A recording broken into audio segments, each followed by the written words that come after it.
Amma ba'du. Alhamdulillah, kita rafa'kan kesyukuran dan terima kasih kita kepada Allah Ta'ala. Sambung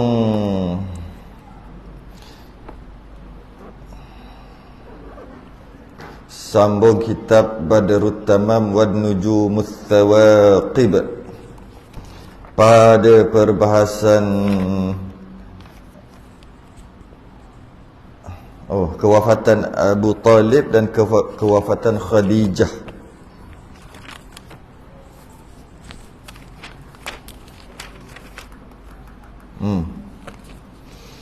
Qala al-musannif rahimahullahu ta'ala wa nafa'na wa iyyakum bi'ulumihi fid darain. Amin ya rabbal alamin.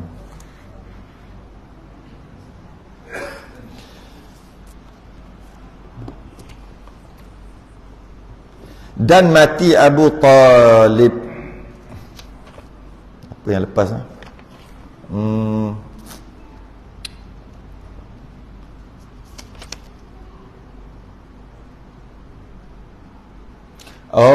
Okey.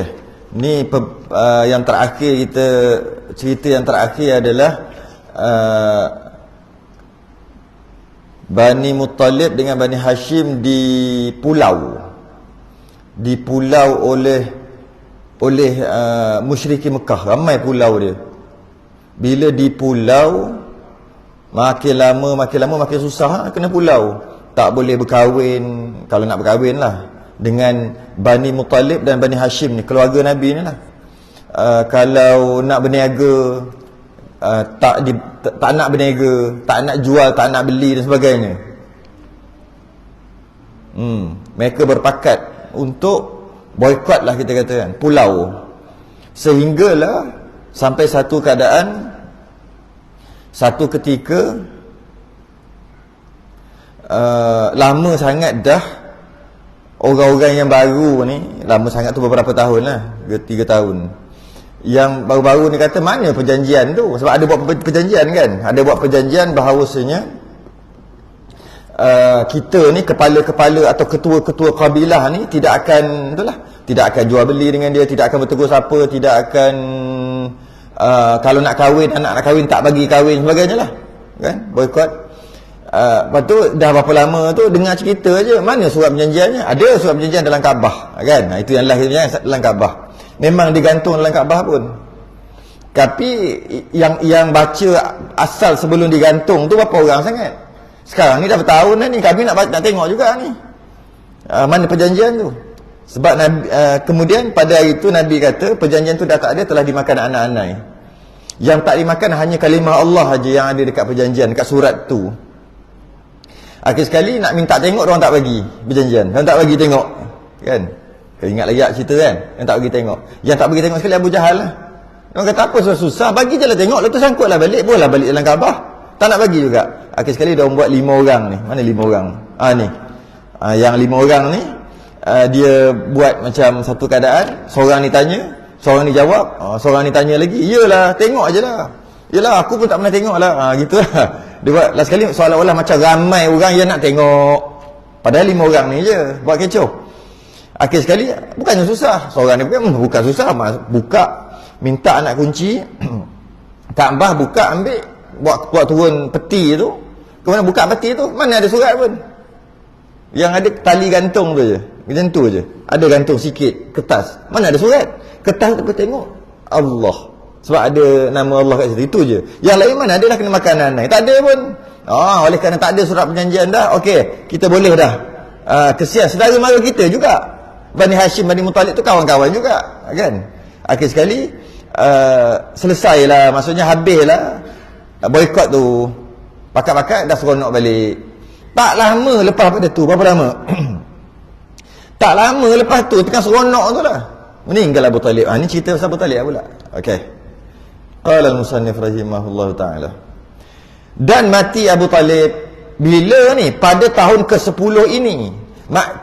Peristiwa tadi, peristiwa surat perjanjian dimakan anak-anak pun tahun ke-10 juga. Maknanya berapa bulan je lah, bukan tahun. Seronok tu dapat beberapa bulan aja seronok. Seronok tu maksud dah boleh berniaga balik, dah boleh bertegur sapa balik. pada tahun ke-10 ini, kemudian keluar daripada Syiah dengan 8 bulan. Keluar daripada perhimpunan atau pakatan tadi, keluar dengan maksud perjanjian dah tak ada, kita dah pecah dah. Pakatan kita telah pecah sebab tak ada surat perjanjian. Kata ada tapi tak ada kerana telah dimakan anak anai tu. Seronoklah selama berapa lama? Selama 8 bulan. 8 bulan je seronok. Lepas tu jadi apa? Lepas tu Abu Talib meninggal. Abu Talib meninggal. Dan 21 hari. 8 bulan 21 hari. Dekat-dekat 9 bulan. Tu je dapat seronok. Lepas tu tak seronok balik. Sebab Abu Talib pula meninggal. Dan adalah umurnya 87 tahun. 87 tahun. Abu Talib meninggal. Umur Abu Talib tu 87 tahun. Jadi Abu Talib seronok 8-9 bulan aja. Nabi pun seronok 8-9 bulan. Bani Muttalib, Bani Hashim seronok 8-9 bulan saja. Kenapa dah tak seronok dah dengan kematian Abu Talib? Kan Abu Talib ni tak beriman. Apa pula jadi tak seronok pula? Kerana Abu Talib ni adalah kabel Nabi, backup besar Nabi. Jadi apa-apa Abu Talib ni dia mudah kata macam menteri lah gitu lah. Sekarang macam menteri lah. Jadi kan orang nak kenakan Nabi macam-macam cara. Duk buat report, buat itu ni, buat itu, kan? Buat macam-macam, buat khianat macam-macam. Kenapa Nabi selamat? Sebab Abu Talib lah menteri. Dia ada kabel. Nabi ada kabel waktu tu. Tiba-tiba Abu Talib meninggal. Boleh ni. Kita buat report balik ni, kita buat sesuatu ni. Kita boleh buat balik ni. Berkata Ibnu Abbas radhiyallahu anhuma, melintangi Rasulullah sallallahu alaihi wasallam akan jenazah Abi Talib dan berkata ia telah menghubung engkau akan rahim engkau dan membalas macam ni. Bila meninggalnya Abu Talib, Nabi kata apa dekat jenazah Abu Talib ni? Telah menghubung engkau akan rahim engkau ni meninggal tapi engkau telah menghubungkan silaturahim. Iyalah, asalnya pakat-pakat berpecah saudara mara kawan-kawan sebab pemboikotan, pemulauan tadi tu. Sekarang ni, dan bila kami ni teruk, engkau lah yang banyak tolong. Dan engkau juga menghubungkan silaturahim. Tapi engkau dah mati sekarang. Dan membalas akan dikau oleh Allah dengan kebajikan. Mudah-mudahan Allah balas baik atas engkau, hai bapa saudaraku. Yang paling masyhur, Abu Talib tidak beriman sampai sampai mati, tak mengucap 2 kalimah syahadah. Pendapat yang kedua yang tak masyhur, tapi ada para ulama kata Abu Talib sebenarnya beriman, tapi dia tidak mengucap 2 kalimah syahadah. Dia beriman dekat hati saja. Sebab tu dia tolong Nabi. Apa bukti Abu Talib ni beriman? Tapi tak asyhadu lah, tak asyhadu kat mulut, tapi beriman dekat hati. Sebab yang dekat mulut asyhadu ni Islam, hati kat iman kat dalam. Kan rukun iman, rukun Islam kan. Bila sebut rukun Islam, mengucap 2 kalimah syahadah kan.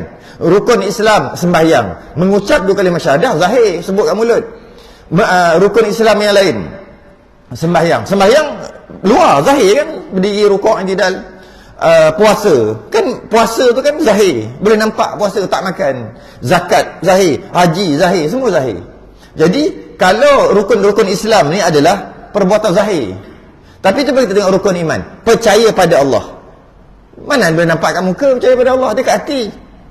Percaya pada Rasul, dekat hati. Percaya pada kitab, semua percaya, beriman. Beriman ni bukan kat luar, dekat hati. Jadi Islam tu adalah zahir, iman itu adalah batin. Jadi tak boleh lah, sebagai ulama kata ni, tak boleh kata Abu Talib tidak beriman. Sebab iman tu kat hati. Kalau kata tidak Islam tu boleh. Sebab apa bukti Abu Talib beriman? Apa bukti dia? Bukti dia, tahu tak, isteri dia nama Fatimah binti Asad, masuk Islam. Kenapa dia tak tegah? Kau bini aku, kau jangan masuk Islam. Elok-elok jangan masuk Islam. Anak dia Sayyidina Ali masuk Islam, kawan rapat Nabi, sepupu Nabi, kawan rapat.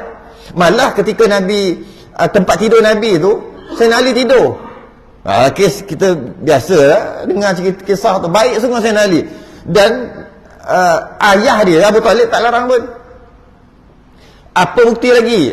Ja'far At-Tayyar, Ja'far abang kepada Sayyidina Ali, Anak Abu Talib jugalah beriman dengan Nabi. Kenapa dia tak halang anak dia, tak halang isteri dia? Ni isteri dia sendiri beriman dengan Nabi. Malah Nabi kata Fatimah binti Asad ni, isteri Abu Talib ni, ketika meninggal, ketika isteri tu lah, ketika boleh kita kata mak angkat lah kan, mak angkat Nabi lah sebab duduk dengan dia kan, dia kata antara orang yang dapat terhindar daripada seksa kubur adalah Fatimah binti Asad, isteri Abu Talib.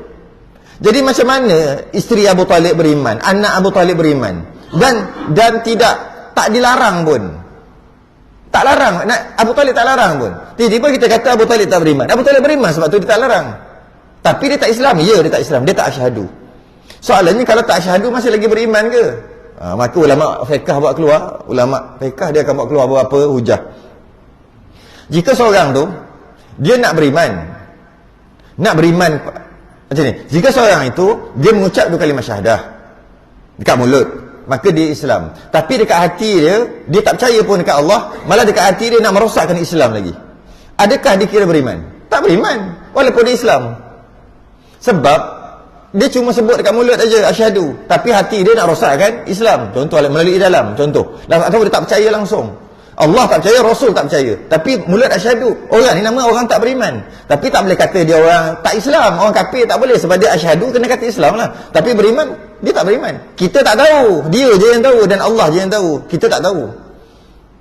Kalau orang itu terbalik pula. Kalau orang tu dia beriman dalam hati, cuma dia tak asyhadu lagi.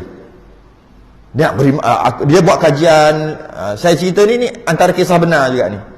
Seorang kafir dekat Malaysia ni, dia ayah dia kafir lah, orang Cina. Dia tu budak lagi dalam 18 20 macam tu kat, 20 tahun kot. Dia kaji ikut internet Islam ni. Akhir sekali dia percaya Islam tu betul setelah beberapa tahun. Ni budak cerdik ni, budak universiti, budak cerdik. Ayah dia dapat tahu macam tu, ayah dia kurung dia. Ayah dia buka kedai bengkel kereta macam tu. Dia ada rumah kedai atas bawah, dia duduk atas lah. Ayah ada kunci tiap hari sebab dia tahu anak dia dapat kesan dah anak dia semayang tu bukan semayang betul, semayang tiru-tiru. Dia bukan tak Islam lagi, cuma dia belajar, dia cuba semayang, cuba puasa, tapi tak asyhadu lagi. Dan dia kaji Allah tu macam mana, Nabi Rasul macam mana. Akhir sekali dia percaya sungguh, dia beriman sungguh. Dia beriman sungguh. Kemudian ayah dia kunci. Sampai satu hari tu dia terjun tingkap. Dengan tak pakai selipar lagi. Pergi ke tempat saya dulu. Saya duduk dalam masjid tu. Dia datang, dia kata nak masuk Islam. Terkejut gitu dengan berpeluh-peluh. Nama tempat tu ada satu tempat lah dekat area Alam Jaya, Puncak Alam. Dia jalan beberapa kilometer. Lepas tu kita tak apalah, kita tanya. Maksudnya awal-awal lagi dia dah beriman, cuma dia tak boleh nak masuk Islam sebab kena kurung. Saya nak cerita apa ni? Cerita kalau dalam perjalanan situ banyak lori. Kalau dalam perjalanan tu kena langgar lori sebelum sempat asyhadu, dia beriman ke tak sebenarnya? Dia beriman. Cuma dia tak Islam lah. Tanam jaga Tanam tak boleh perkuburan Islam. Tapi di sisi Allah dia beriman. Dekat akhirat nanti dia dikira orang beriman, walaupun dia tak sempat asyhadu. Habis orang yang masuk Islam asyhadu tadi, tapi dalam hati dia langsung tak percaya, di sisi Allah dia kafir nanti kat akhirat. Sebab dia tak percaya, tapi kat mulut asyhadu. Jadi Abu Talib ni dia beriman, cuma dia tidak asyhadu aja. Tapi dia beriman. Ada ulama kata gitulah. Tapi yang paling masyhur dia tak beriman lah. Tak kisahlah mana-mana satu, tak penting pun kita tahu. Sebab apa kena mengenai kita. Dan nanti tengoklah kat belah mahsyar apa cerita dia. Cuma nak beritahu ada pendapat ulama kata dia beriman tapi tidak Islam. Ada yang kata tidak Islam dan tidak beriman. Ada yang kata gitu juga. Khilaf ulama Abu Talib ni. Sebab tu dalam kitab kita dia istilahkan apa tau? Melintangi Rasulullah akan jenazah Abi Talib. Dia guna kata jenazah. Dan telah menghubungi engkau akan rahim engkau. Engkau telah menghubungkan silaturahim, kata Nabi dekat jenazah Abi Talib. Okey? Dan membalas akan dikau oleh Allah akan kebajikan. Mudah-mudahan Allah balas baik pada kamu. Sedangkan dia dah mati. Kita tahu, kita tak boleh mendoakan orang kafir yang mati dengan kebaikan. Tak boleh. Tapi Nabi doa. Kenapa Nabi doa? Ini mungkin pendapat yang kedua, iaitu mengatakan dia beriman. Nabi je tahu mungkin, tapi orang lain semua tak tahu. Tapi Nabi tahu. Sebab tu Nabi kata, walaupun dah mati, semoga Allah senang cerita, masukkan kau ke dalam syurga, balas kau balasan yang baik. Sedangkan kita tak dibenarkan untuk mendoakan orang kafir yang dah mati dengan kebaikan. Mati dalam kafir lah maksudnya. Tak boleh. Tempat dia neraka. Sebab tu kita tak boleh sebut rest in peace. Apa dia panggil? Rest in peace. RIP tu. Jarang sebut, tak pernah sebut. Salah pula. Rest in peace. Rehatlah dengan aman. Aman apa? Dia kena seksa dalam kubur. Tak boleh. Rest in peace tu doa. Mudah-mudahan engkau rehat di alam sana. Sedangkan dia mati kafir, tak boleh doa. Hakikat dia beriman ataupun tidak, tu tunggu kepada masyarakat. Tak ada kena dengan kita, tapi kita tak boleh doa. Tak boleh doakan dia. RIP, tak boleh. Tu doa tu. Kenapa? Sebab dia mati kafir, tak boleh. Kita tak boleh mendoakan. Yang kita boleh, kalau dia hidup, kita doakan hidayah. Tu boleh. Doakan dia hidayah orang-orang kafir. Siapa-siapa lah, kita doa, ya Allah, bagikanlah dia hidayah, masuk Islam. Itu boleh. Tapi kalau nak doakan dia kesejahteraan setelah dia mati, tak boleh, sebab dia tak sejahtera. Itu yang kita pegang. Kita pegang orang Islam, orang beriman mati sejahtera, orang kafir mati tak sejahtera. Sebab tu kita beriman. Sebab kita beriman dengan orang kafir mati tak sejahtera. Tiba-tiba kita doakan dia sejahtera. Macam mana pula? Tak boleh. Kalau kita baca ayat ni sekali, melintangi Rasulullah akan jenazah Abi Talib. Pertama dia guna perkataan jenazah Abi Talib. Dan berkata, ia telah menghubung engkau akan rahim engkau. Engkau telah menghubungkan, engkau telah buat baik masa engkau hidup. Dan membalas akan dikau oleh Allah akan kebajikan. Allah akan balas kau dengan perkara yang baik. Wahai bapa saudaraku. Kalau kafir tak ada doa gitu, maka mungkin dalam kitab kita ni, pendapat dia mengatakan yang kedua tadilah. Abu Talib beriman, tapi tak asyhadu beriman. Kewafatan, habis pula. Kewafatan Sayyidina Khadijah pula. Tahun yang sama ni. Tahun keseronokan, awal tahun tu seronok sebab dah boleh berniaga, dah tak lapar dah, nak jual gandum tak perlu sorok-sorok dah, tak perlu seluduk-seluduk dah, sebab orang tak boleh berniaga. Tak nak berniaga nak kahwin tak boleh dah, sama-sama nak kahwin kena sama-sama Bani Hashim, Bani Muttalib. Tak boleh kahwin dengan yang lain-lain sebab diboikot kan, di pulau. Sekarang dah seronok pada awal tahun. Tak sampai akhir tahun, baru pertengahan tahun kematian pula, 8 bulan 21 hari selepas pada tu kewafatan Abu Talib. Tak lama lepas pada tu, dan wafat Sayyidatina Khadijah, isteri pula meninggal radhiyallahu anha pada ini tahun ke-10 juga. Tahun ke-10 juga seronok dapat sekejap aja. Cuba kalau kita ingat lagi yang kita cerita daripada awal, daripada dalam perut lagi Nabi dah sedih dah. Diuji daripada Nabi duduk dalam perut, dalam rahim lagi. Iaitu kematian ayahnya. Lahir-lahir tak ada ayah. Awal-awal celak-celak mata. Lahir-lahir, menapah-menapah. Terus diuji oleh Allah. Kecil-kecil. Kan? Lepas pada tu, baru aja. Tak lama lepas pada tu, baru tak lama pada tu, berpisah pula dengan mak. Sebab menyusu kan? Kena lagi, tak reti nak panggil. Umi, mak tak reti nak panggil. Kena uji lagi. Duduk jauh daripada mak. Kemudian akhir sekali kan, lepas 2 tahun kan mak dia nak ambil balik Siti Aminah, lepas tu dia tak bagi, Halimatus Sa'diyah tak bagi. Dia kata extend lagi lah 2 tahun. Akhir sekali kena belah. Takutnya Halimatus Sa'diyah takut kena bunuh pula, kata kan ni. Sebab kena belah dengan Jibril dada dia tu. Dia kata apalah, ambil balik pada umur 5 tahun. Oh seronoklah Nabi, barulah belajar panggil umi. Tak berapa bulan, dia kata. Tak berapa bulan lepas pada tu, tak sampai setahun pun, umi mak dia kata, kau takkan nak saudara mara kau ni, kau kecil lagi duduk dengan orang kan, jom kita pergi jumpa saudara pada ayah dia, saudara mara ayahnya dan saudara mara maknya Siti Aminah. Pergi dah jumpa, dah kenal, balik singgah ke Abuak, meninggal. Kena uji lagi, uji lepas tu duduk pula dengan Datuk Perdana Menteri besar. Wah seronok bapak aku PM, seronok Tak lama meninggal Abdul Muttalib. Terpaksa duduk. Akhir sekali Abdul Muttalib kata duduk dengan Abu Talib. Duduk dengan Abu Talib. Oh, duduk dengan Abu Talib. Tak lama duduk dengan. Tak lama lah juga duduk dengan Abu Talib. Sehingga kena boikot pula. Baru seronok balik, kena balik pula, meninggal Abu Talib. Kemudian tak lama lepas tahun yang sama kematian isteri. Nampak? Lepas sikit. Kenapa? Kenapa Allah uji Nabi sampai macam tu? Kerana Kerana apa? Kerana tu kejap saya nak baca sikit lagi ni.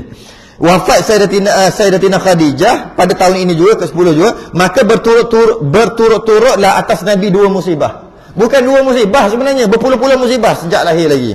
Iaitu mati bapa mudanya, bapa saudara, dan mati Sayyidatina Khadijah radhiyallahu anha. Kenapa Allah uji sungguh Nabi sampai macam tu sekali? Sebab Nabi akan sedara mara Nabi, kaum Nabi akan tolak, akan buang Nabi sendiri. Musyrikin Mekah tu lah. Kalau kita punya sedara, geng kita sendiri, kabilah kita sendiri, keturunan kita sendiri buang kita, down masa tu, tak jadi dakwah. Jadi nak Allah nak siapkan Nabi bagi kuat sungguh. Maka daripada kecil lagi diuji. Yang mana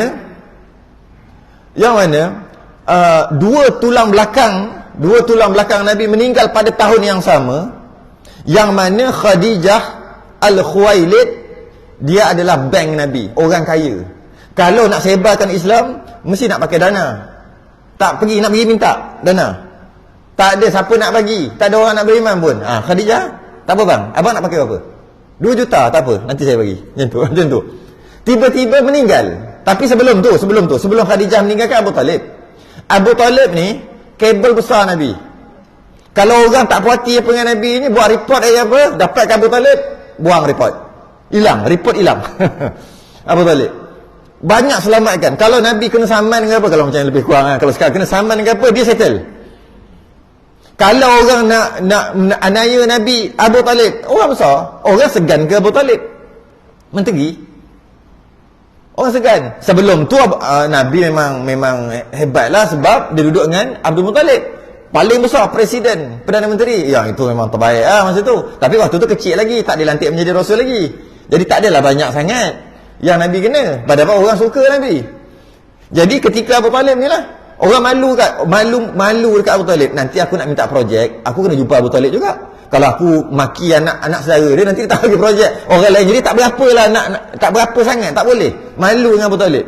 Tiba-tiba Abu Talib meninggal. Ada orang ni naik tocang, naik dah. Tapi masih lagi ada Khadijah. Apa-apa hal ada dana. Sekali tak lama pada tu Khadijah pula meninggal. Maka sumber harta Nabi, iaitu Khadijah, hilang. Allah tarik. Kuasa Nabi, Allah tarik. Abu Talib, kuasa Nabi itu, kabel Nabi, Allah tarik, hilang. Maka malaikat atas perintah Allah bawa Nabi untuk Isra' Mi'raj. Lepas pada itu Isra' Mi'raj. Tak lama lepas pada itu Isra' Mi'raj. Sebab tu tahun tu nama tahun kesedihan. Tahun ke-10 tu tahun kesedihan. Bila tahun kesedihan, sedih Nabi. Kemudian Kenapa malaikat Jibril bawa Nabi atas perintah Allah lah untuk Isra' dan Mi'raj? Nak menghiburkan Nabi. Ya, nak menghiburkan. Hiburannya macam mana sangat? Sebenarnya tahu tak sebab apa? Sebenarnya Isra' Mi'raj ni lepas dah sumber kekayaan, sumber bank Nabi dah tak ada, kuasa Nabi pun tak ada kabel dah. Maka Allah bawa pula Nabi untuk lihat kekayaan dan kekuasaan Allah. Mari tengok. Yang tadi, yang selama ni kau tengok kekayaan manusia, kehebatan, kekuasaan manusia, kekayaan manusia kan, dah tak ada dah sekarang kan. Mari, bila tengok kekayaan Allah dan kekuasaan Allah, Allah rasa tak ada nilai pula rasa yang makhluk ni punya. Maka tujuannya adalah Allah nak bagi Nabi ni hanya bergantung kepada kuasa Allah dan kekayaan Allah, bukan orang. Kalau Abdul Muttalib tak meninggal, Nabi hidup dalam keadaan sangat selesa. Dan sentiasa Nabi bergantung kat pakcik, dekat datuk dia, Perdana Menteri. Nanti kalau katalah dah meninggal lah, kalau lama begitu dah meninggal, jadi apa-apa masalah, ketika menyampaikan, nak ngadu kat siapa? Kesikit ngadu kat datuk yang dulu. Kau siap, kau jangan buat kat aku cakap kat datuk aku, kau siap. Tapi sekarang ni tak ada macam tu, nak ngadu kat siapa? Jadi waktu tu nak mengadu hanya Allah saja, bukan makhluk. Tu persediaan. Sebab tu nak anak kita jadi hebat, kita kena sedia daripada kecil. Bukan sedia bila dah besar sikit baru nak sediakan dia. Tak jadi. Sedia daripada kecil. Sedia daripada pemilihan isteri lagi. Dah situ dah. Didik anak bermula dengan pemilihan isteri. Tengok yang ni, yang ni, yang ni, yang ni. Oh, yang ni boleh. Yang ni tak boleh. Pemilihan isteri yang salihah. Lepas tu dalam perut, dalam rahim. Lepas tu bila lahir, cara didikkan. Lepas tu makin besar didik. Barulah boleh jadi hebat. Bukan dah besar, dah reti dah melawan, nak didik apa, masa tu tak ada didik dah. Tengok Nabi ni. Daripada kecil Allah didik dia. Supaya jangan bergantung kepada makhluk. Jangan bergantung kepada kuasa makhluk. Jangan bergantung kepada kekayaan makhluk. Jangan duk sibuk bodek nak harta kekayaan makhluk. Bodek Allah. Tu macam tu. Jangan bodek nak kuasa makhluk. Habis tu Tuan punya kuasa tu. Bodek yang itu Allah. Itu yang bawa pergi Isra Mi'raj. Isra Mi'raj tu perjalanan yang Isra yang laju, sangat laju, naik burak, naik pula ke langit dan tengok betapa kayanya Allah, supaya pergantungan hanya pada Allah. Habis sambung lagi. Dan keluar Rasulullah, habis dah kematian pula Khadijah, keluar Rasulullah pada ini tahun, nak tahun ke-10 juga, kepada negeri Taif. Pergi keluar ke negeri Taif. Tahun yang sama, tahun ke-10, tahun kesedihan. Keluar ke negeri Taif. Kata Qil bersama-samanya Zaid ibnu Harithah. Ada pendapat mengatakan Nabi keluar berdua, bukan seorang, dengan anak angkat dia nama Zaid bin Harithah. Zaid Harithah ni anak Nabi. Anak angkat Nabi, yang Nabi pernah tukar nama dia Zaid bin Muhammad, kemudian ditegur oleh Allah, turun ayat suruh tukar balik Zaid bin Harithah. Jangan tukar-tukar. Nasab tak boleh tukar. Nak ambil anak angkat, tetap kekal anak angkat sampai kiamat. Tak boleh, sebab kita bela dia daripada kecil, anak angkat, jadi tukar nama bin kita. Sebab kita bela daripada keluar daripada perut lagi. Tak boleh. Asalnya Nabi tukar. Masa tu tak ada syariat lagi. Nabi tak tahulah. Nabi pun tukar lah. Zaid bin Muhammad. Kemudian turun ayat suruh tukar Zaid bin Harisah balik. Nanti orang ingat anak-anak Nabi. Sedangkan anak Nabi lelaki mana ada, semua wafat ketika kecil. Semua wafat kecil. Antara lain yang Allah nak sediakan Nabi dengan kekuatan sungguh, tahan sungguh, iaitu semua anak-anak Nabi lihat kematian mereka, kecuali satu aja, Fatimah je melihat kewafatan Nabi. 7 orang anak Nabi, semua 6 orang Nabi lihat daripada yang dia sayang kecil-kecil, Qasim, Ibrahim, detik yang kecil-kecil ni, kecil-kecil umur setahun meninggal. Kenapa Allah tarik nyawa? Biarlah seronok sikit Nabi dengan anak main dengan anak lelaki. Biarlah seronok sikit. Tak ada masa kau nak berseronok. Dakwah. Allah uji. Kemudian anak perempuan pun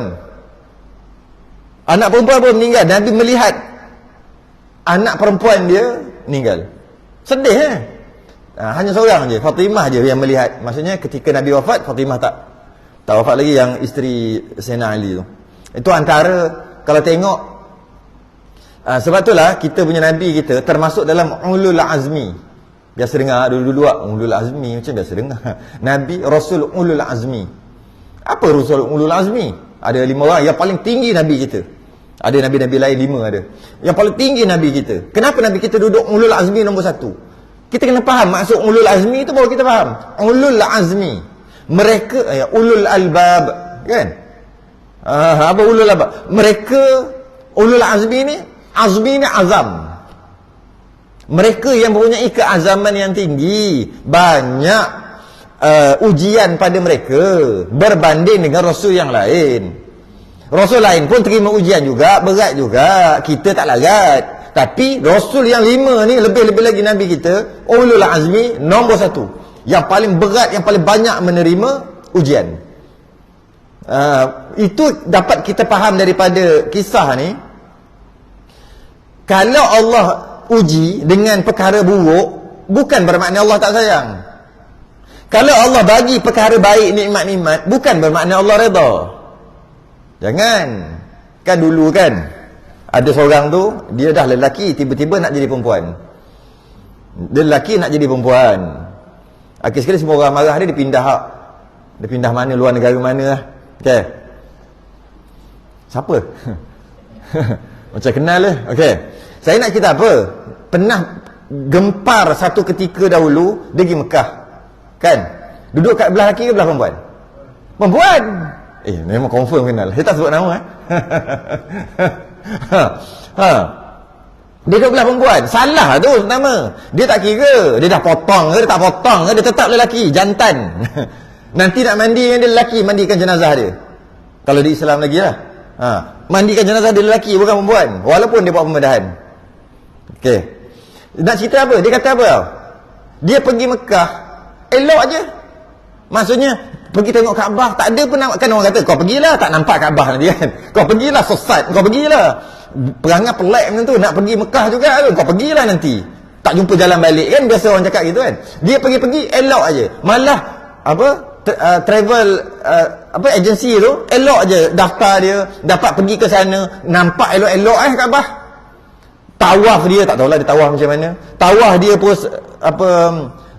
mudah, balik mudah, pergi mudah, duduk hotel berapa meter je daripada Kaabah, 80 meter, dekat lah. Yang mahal-mahal ni lah.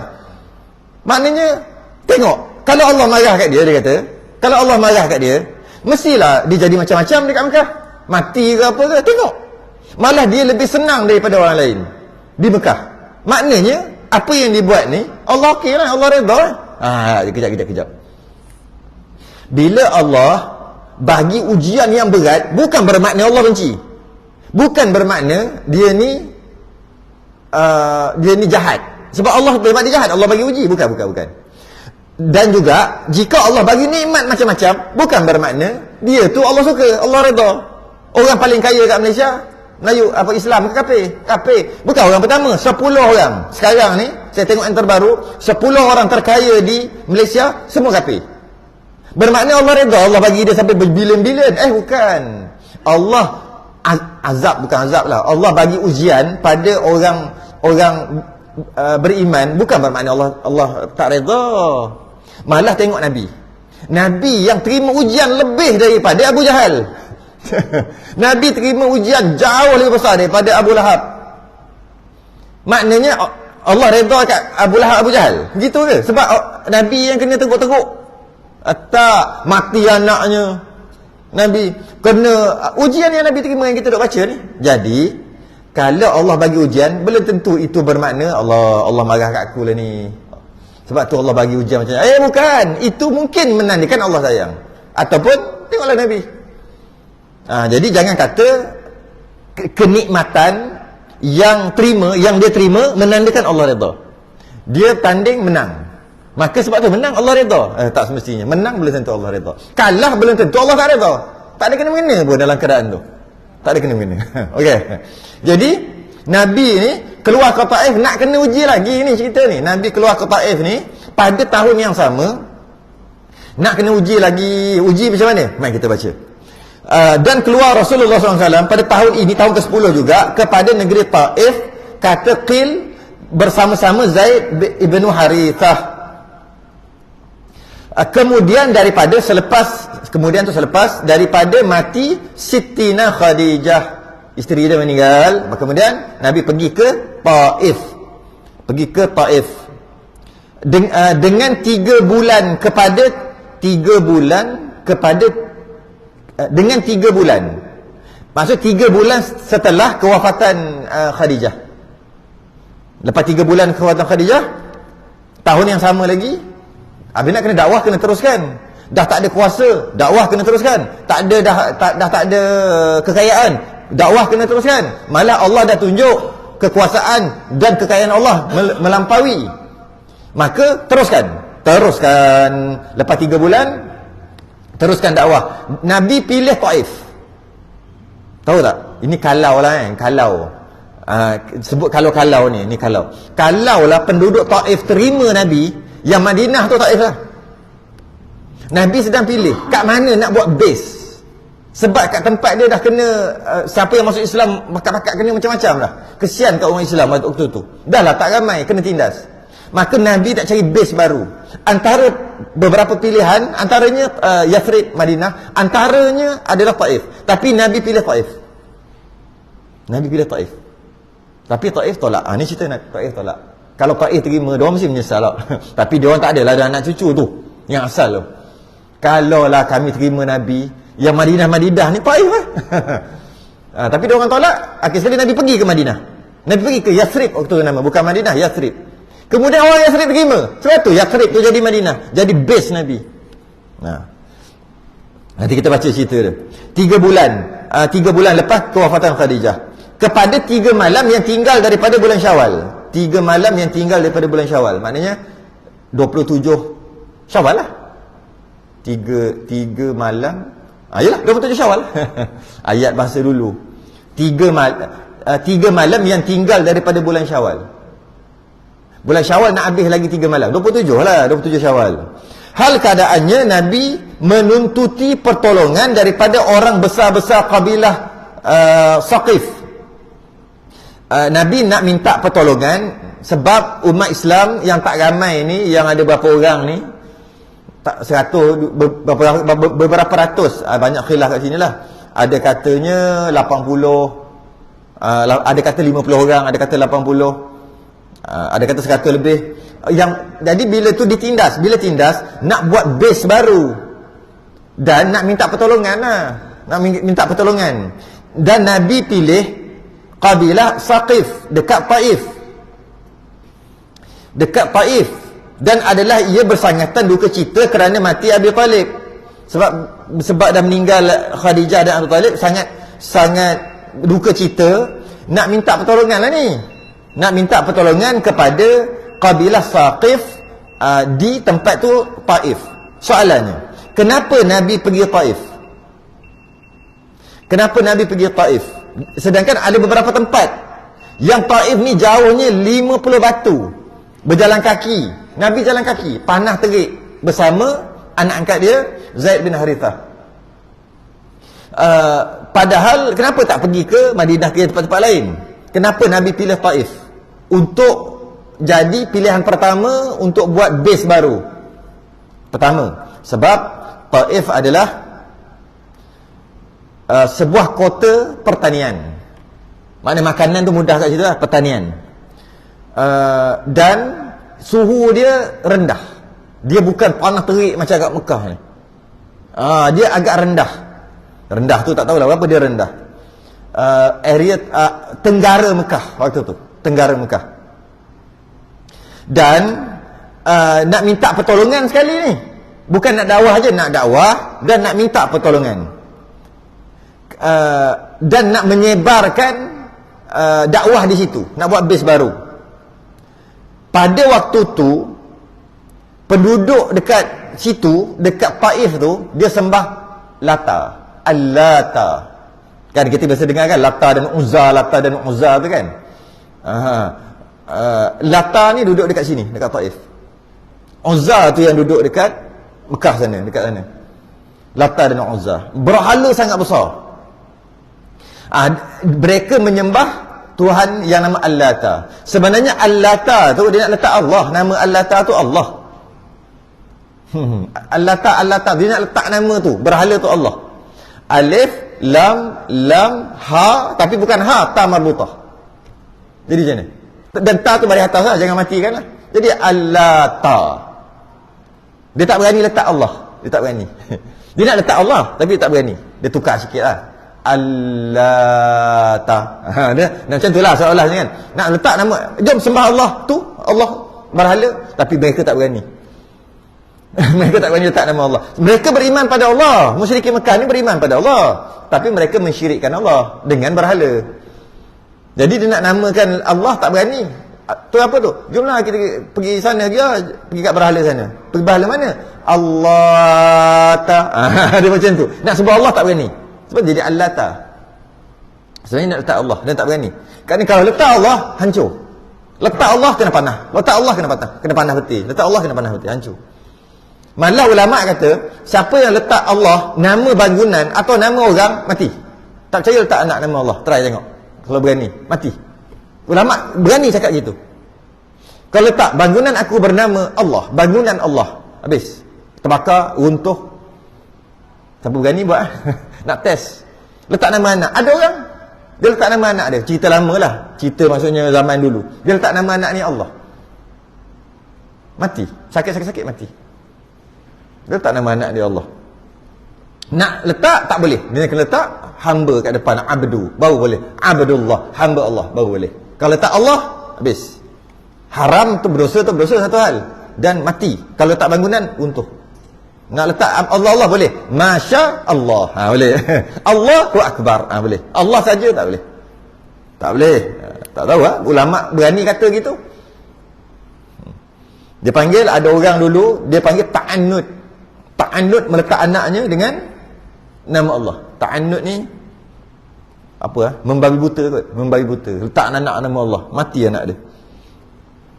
Jadi mereka nak letak Allah, tapi mereka tahu, percaya letak Allah memang hancur kita punya berhala ni. Habis letak nama, letak nama Allata. Dekat-dekat pun jadilah. Dia menyembah Allata pada waktu tu.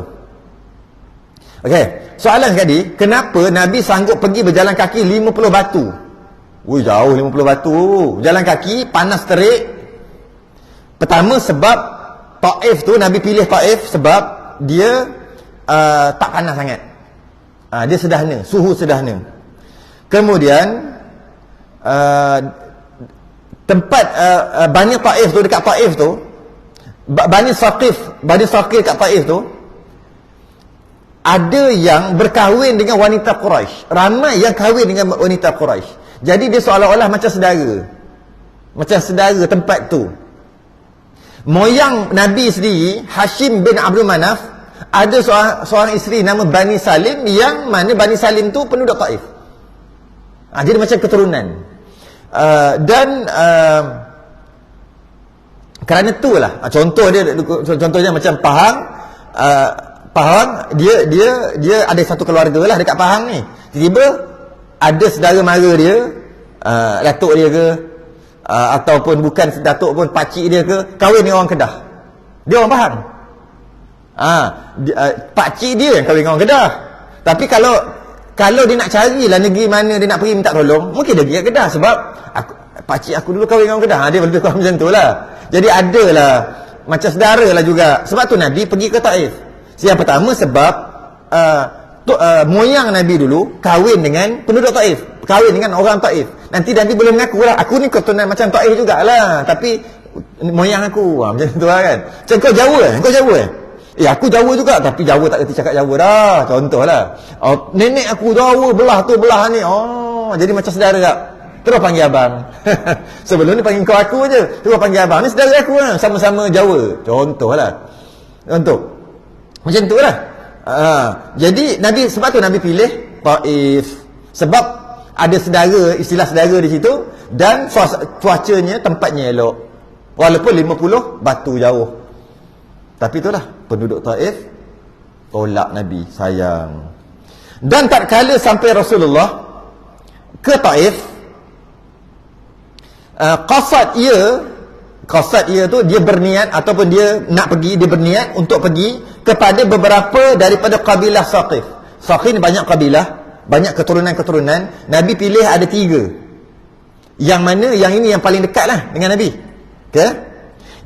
Yang mana ia adalah penghulu, yang penghulu dan yang mulia-mulia mereka itu, dan mulia-mulia, orang yang mulia, bangsawan dan penghulu, dan Nabi boleh claim tu saudara. Sebab tok nenek dia dulu ada, dia boleh claim kan. Mudahlah sikit nak bincang, nak minta tolong, nak suruh beriman, nak dakwah, mudahlah sikit. Dan mereka itu 3 saudara. Rupa-rupanya 3 orang yang Nabi nak jumpa, ketua kabilah tadi, 3 ni bersaudara. Iaitu yang pertama nama Abdi Yalil bin Abdi Kulal. Yang kedua Mas'ud. Yang ketiga Habib, anak Habib beberapa anak Umair. Tu nama dia orang lah, yang 3 orang kepala ni. Nabi pergi jumpa dia orang. Maka duduk ia kepada mereka itu. Nabi pun duduk di depan tiga orang, panggil tiga orang kepala ni, dan menyeru ia akan mereka itu kepada Allah. Nabi pun dakwah, tak minta tolong lagi, dakwah dulu. Kalau dia orang beriman, baru bagi tahu kami dekat Mekah tu dah kena tindas, baru kena pulau baru ni, lepas dah tak kena pulau dah okey dah, kematian pula Abu Talib. Kemudian dia beritahu lah bila bin Rabah kena macam mana sampai nak mati dah, kena tindih batu besar atas dada. Nak ceritalah. Tapi sebelum cerita tu, sebelum nak minta tolong, suruh beriman dulu. Maka ceritalah suruh beriman pada Allah dan mengkhabarkan ia dengan barang yang mendatang ia akan mereka itu. Dan lepas dia pun dengar, oh agama macam ni, oh agama baru, Allah, oh gitu kan, maknanya yang kita sembah ni tak betul lah, oh okey lagi, boleh terima lagi, duk fikir gitu lagi. Kemudian mendatang ia akan mereka itu daripada minta tolongnya, barulah cerita nak minta tolong, daripada mendirikan Islam, minta tolong untuk buat base, nak jadikan tempat Islam. Tapi kau nak beriman lah dulu. Bila cakap macam tu, dan berdiri sertanya atas mereka yang menyalahi daripada kaumnya, maka salah seorang daripadanya lepas Nabi habis dia cakap macam tu, beriman pada Allah begini-begini, kita dah silap, ini dah salah, jangan sembah Lata tu, sebenarnya sembah Allah, tak perlu Lata tu untuk sampaikan kepada Allah. Sebab dia bukan kata Lata tu Tuhan, dia kata Allah tu Tuhan, cuma nak direct dengan Tuhan tak boleh, kena lalu ikut Lata. Sebab tu namanya musyrikin, mereka yang mensyirikkan, menduakan Allah. Mereka percaya pada Allah, musyrikin Mekah. Lepas dah beritahu, dan lepas tu, lepas kau beriman nanti aku nak minta tolong, nak jadikan base dan nak bawa beberapa orang datang dan sebagainya. Beritahu lah. Habis je Nabi beritahu, berdiri sertanya atas mereka yang menyalahi daripada kaumnya. Ya, orang yang pertama berdiri, kan 3 orang tadi pertama berdiri. Dia berdiri, maka menyakiti akan dia oleh salah seorang daripada mereka itu dengan perkataannya. Setiap orang 3 ni cakap, Nabi sakit hati. Maksudnya menyakiti Nabi. Apa yang pertama cakap dalam kitab kita tak ada yang tu. Yang pertama cakap tak ada. Apa yang orang yang pertama cakap? Dia kata, aku takkan beriman dengan kau. Ini yang pertama. Aku takkan beriman dengan kau sehinggalah terkoyak kelambu Kaabah. Maksudnya Kaabah kan musyrikin Mekah. Maksudnya kalau kau dapat tawan Kaabah, tu macam tu lah lebih kurang. Kalau ataupun orang Kaabah, orang yang dekat Mekah tu semua beriman, baru aku beriman. Selagi dia orang tak beriman, aku tak beriman. Jadi kelambu Kaabah elok-elok kan. Selagi kelambu Kaabah tu elok, tak terkoyak, selagi tu aku tak beriman. Seolah-olah macam tak logik lah. Sebab tu Fathul Mekah kita panggil, pembukaan Mekah, Fathul Mekah. Nabi dapat balik lepas duduk di Madinah tu, kumpulkan kekuatan di Madinah, Nabi dapat buka Mekah, mereka beriman lepas pada tu. Mereka yang tak beriman ni baru beriman. Yang pertama, Nabi terasa hati Nabi. Yang kedua bangun. Yang kedua yang kedua ada dalam kitab kita. Yang pertama tak ada. Yang pertama kata, aku tak akan beriman dekat engkau sehingga terkoyak kelambu Kaabah. Pun aku tak beriman. Macam itulah. Pertama, tak nak beriman. Yang kedua kata, dan berkata seorang daripada mereka itu. Ni yang kedua ni. Adakah tiada dapat Allah akan seorang yang lain daripada engkau dibangkitkan dia? Macam mana cakap? Tak ada orang lain ke Allah nak lantik jadi Rasul? Macam ni macam tu lah. Ni Rasul, tak ada orang lain ke Allah nak lantik? Yang kedua, terasa Nabi. Tu yang kedua. Kan 3 tadi kan? Yang ketiga dia baik sikit pun Nabi terasa juga. Ni yang bawah tu. Dan berkata yang ketiga, baik sikit dia cakap, tapi Nabi terasa juga. Demi Allah, dia kata, tiada aku berkata-kata akan dikau satu kalimah sekali-kali. Aku tak nak bercakap dengan kau. Baiklah sikit, aku tak nak cakap dengan kau. Kenapa tak nak cakap dengan aku? Aku tak nak cakap dengan kau. Yes pun tak, no pun tak. Yang ketiga ni kata, aku tak nak cakap langsung. Kenapa? Sungguhnya jika adalah engkau itu Rasul daripada Allah, kalau engkau ni betul Rasul yang Allah utuskan, seperti barang yang engkau kata, macam yang engkau dakwa, kalau engkau betul, sanya engkau terlebih besar kesusahan daripada bahawa aku kembalikan atasmu dengan perkataanmu. Pelik ayat dia. Saya ulang boleh? Sungguhnya jika adalah engkau itu Rasul daripada Allah, seperti barang yang engkau kata, kalaulah engkau tu Rasul macam mana yang engkau dakwa, senya engkau terlebih kesusahan, senya engkau terlebih besar kesusahan daripada bahawa aku kembalikan atasmu akan perkataanku. Oh, ayat dulu. Kena gaul kepala boleh. Apa dia? Macam ni. Apa benda? Baca sekali lagi. Kita baca pelan-pelan. Sungguhnya, jika adalah engkau itu Rasul daripada Allah, kalau betul engkau tu Rasul, Allah utuskan Rasul. Kalau betul engkau tu Rasul, Allah utuskan Rasul. Kalau itu adalah engkau, seperti barang yang engkau kata, macam yang engkau dakwa, senya engkau terlebih besar kesusahan daripada bahawa aku kembalikan atasmu akan perkataanmu. Baru kena. Kalau engkau ni betul-betul Rasul macam engkau dakwa, kalau betul, kalau aku jawab salah, jahanam aku. Itulah. Kena tak dengan ayat tu? Kena kan? Kalau aku jawab dan aku jawab tu salah, jahanam aku. Kalau engkau betul-betul Rasul, jahanam Rasul yang betul, aku lawan kau. Macam dua kawan aku ni. Kawan aku, kalau betul kau Rasul, jahanam dua orang ni. Dua ekor ni jahanam. Kalau betul kau Rasul. Kata yang ni. Jadi kalau aku pun cakap yang salah, cakap bukan-bukan, cakap belah, jangan datang sini ke apa ke, kalau betul kau Rasul, jahanam tu. Dia tahu jahanam dia. Sambung lagi. Dan jika adalah engkau itu dusta, kalau kau tu bohong, kau cakap je Allah utus kau sebagai Rasul, sebenarnya bukan. Kau bohong, kau tu dusta, tiadalah sayugia bagiku bahawa aku betul-betul akan dikau. Patutlah aku tak cakap dengan kau. Jadi betul lah, dia duduk tengah-tengah. Aku takkan cakap dengan kau. Kenapa kau tak nak cakap dengan aku? Kalau kau tu betul Rasul, aku salah cakap, jahanam aku. Mesti Allah balas kat aku, takut aku. Tapi kalau kau tu bohong, memang patut aku tak cakap dengan kau. Jadi aku tak nak cakap. Selamatlah aku. Macam tu lah lebih kurang. Selamatlah aku. Sah betul ayat dia. Okay. Dan maka berdiri Rasulullah, dah dengar macam tu.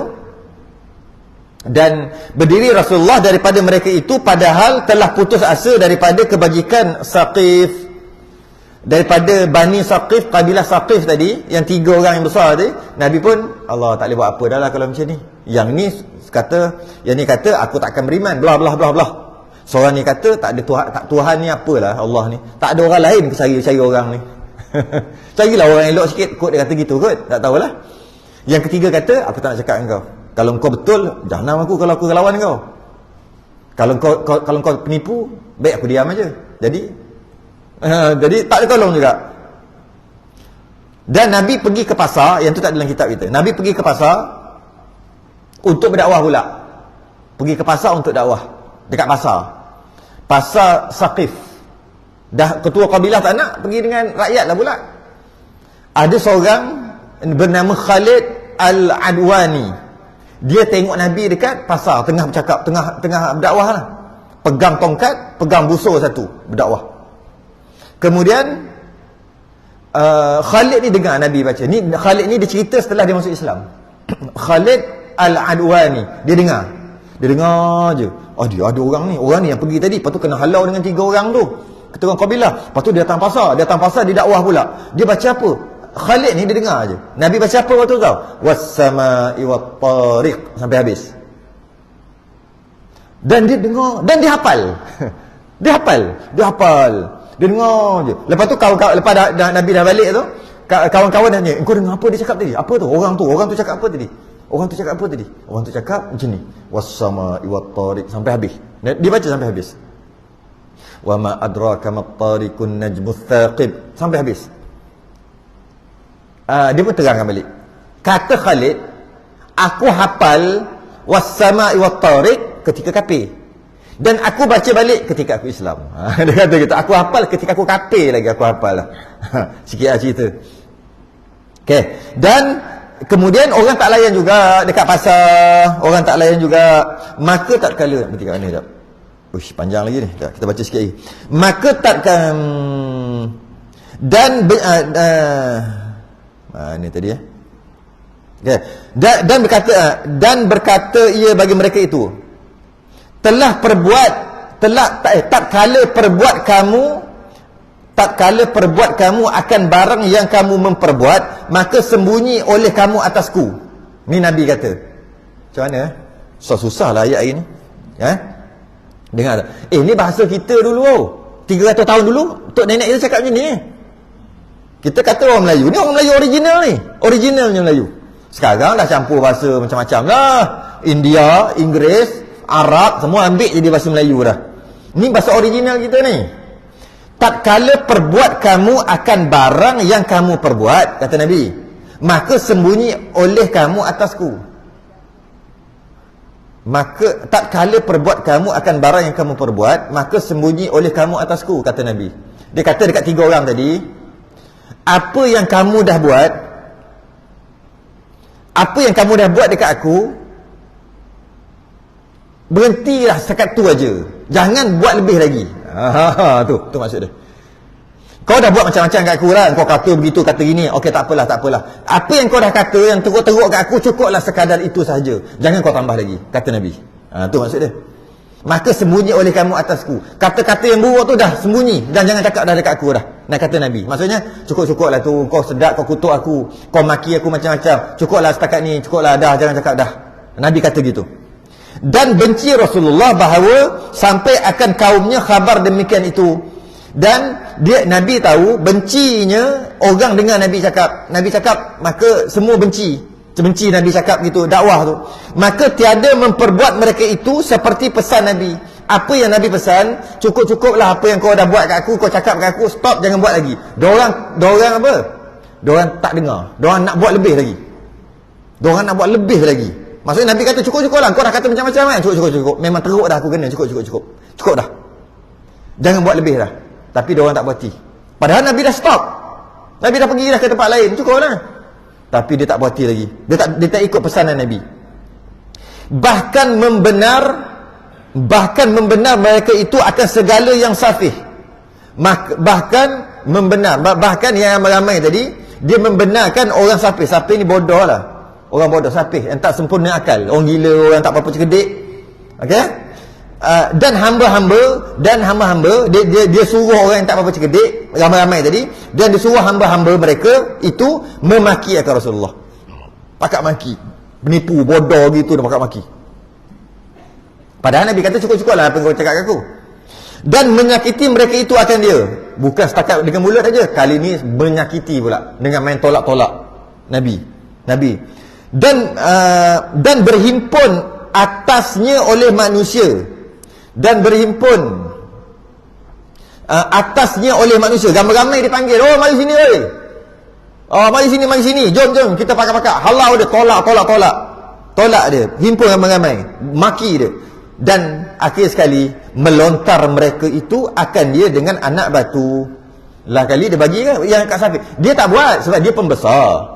Dia orang besar. Orang besar ni dia tak buat benda-benda macam bodoh-bodoh, macam baling-baling batu, tak buat. Dia suruh orang buat. Dia tak buat. Dia suruh orang buat. Dan orang tu tak semua orang nak buat. Dia suruh Safih, orang yang tak apa-apa cerdik, buat. Dan dia suruh hamba kena ikut lah. Dia suruh buat apa ni? Maki, tolak, baling batu.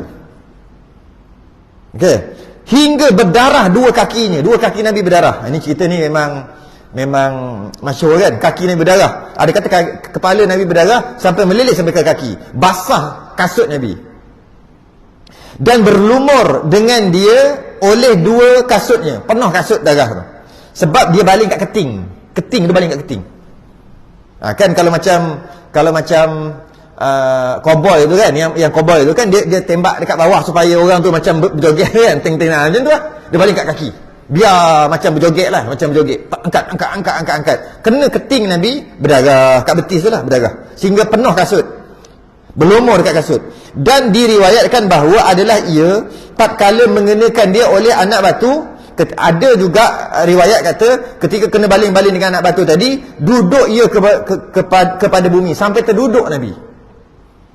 Maka datang mereka itu membangunkan dia. Bila terduduk Nabi kena baling batu tadi, diorang pun stop. Ingatkan kesian, pakat-pakat angkat Nabi. Nabi pun bangun dah balik. Lepas bangun, maka apabila berjalan, lepas tu dia diam je. Bila Nabi dah bangun, dia orang angkat Nabi dah bangun. Lepas tu Nabi berjalan ni melontar mereka itu akan dia. Lontar balik.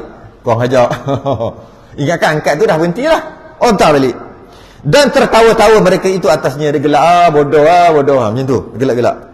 Dan Zaid bin Harisah, Zaid yang datang dengan Nabi tadi, anak angkat Nabi tadi, bila Nabi dah kena macam tu, menahan dia dengan dirinya hingga menahan diri. Dia bawa tahan, biar aku kena, jangan Nabi kena. hingga sungguhnya telah luka ia pada kepalanya, sampai Zaid pun luka kepala, akan sebagai luka. Luka ia pada kepalanya akan sebagai luka. Yalah, luka semua. Hingga datang Nabi kepada jidar. Jidar tu kalau kita langsir, maksud jidar ni macam dinding lah. Dinding kebun bagi Utbah.